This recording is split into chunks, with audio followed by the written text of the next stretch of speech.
Human mamising sud sa pipila ka adlaw, nakita na ang patayng lawas sa mag-amahang negosyante nga taga Abuyog, Leyte.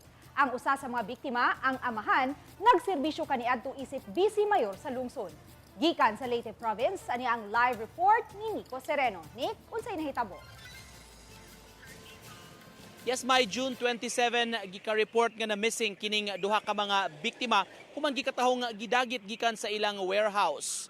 Kagahapon, dunay nakitaan nga mga patayng lawas ug natsuta nga iya kini sa mag-amahan nga buhol.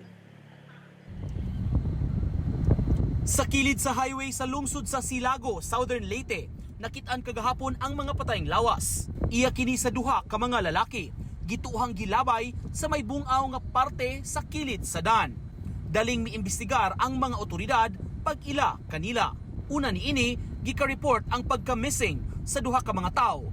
Gipahibaw sa ilang pamilya maong nagpakitabang sa publiko. Giila ang mga biktima nga sila si James Bohol, 60 anyos, ug iyang anak nga si Carlo James Jimbo Bohol, 29 anyos. Sa nahaunang post sa pamilya, giingong giabdak ang iyang papa ug igsuon alauna sa hapon ni atong Sabado, Enero 27. Didto kini mahitabo sa ilang warehouse sa may barangay Santa Cruz sa lungsod sa Mayorga, Leyte. Giingong gipugo sila pasakay sa usa ka auto ug wa na mahibaw-i ang whereabouts. Maong nangayog tabang ang pamilya. Samtang sa official statement sa Police Regional Office 8, human sa forensic ug medical legal examinations, gikumpirmar nila ang nakitang mga patayng lawas sa Silago, Southern Leyte.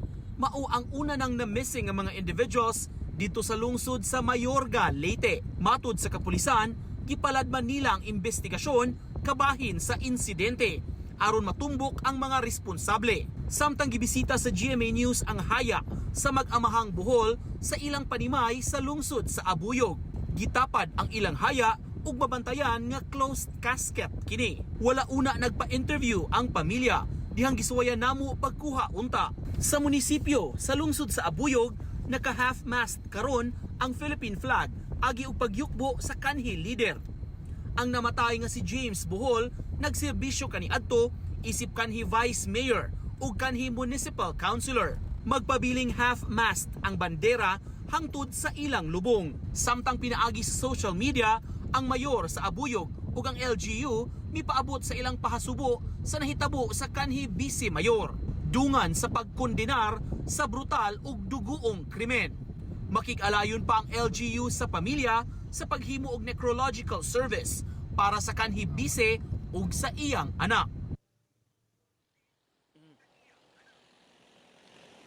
May nagpaabot pa ta sa kinatibukan nga statement gikan sa Police Regional Office 8 kabahin ning maong insidente. Dunay daghan pang mga putana labi gyud kun unsa ang motibo ning maong krimen. Duna sa gika-report nga may mga naaresto na kuno dito sa kauluhan nga gikatahong responsable ning maong insidente. Kana pa ang kuha na to og kumpirmasyon gikan sa kapulisan. Duna sa gitakda nga press conference kabahin niini ugma og kana ang atong pakisayran. May Daghang salamat, Nico Sereno.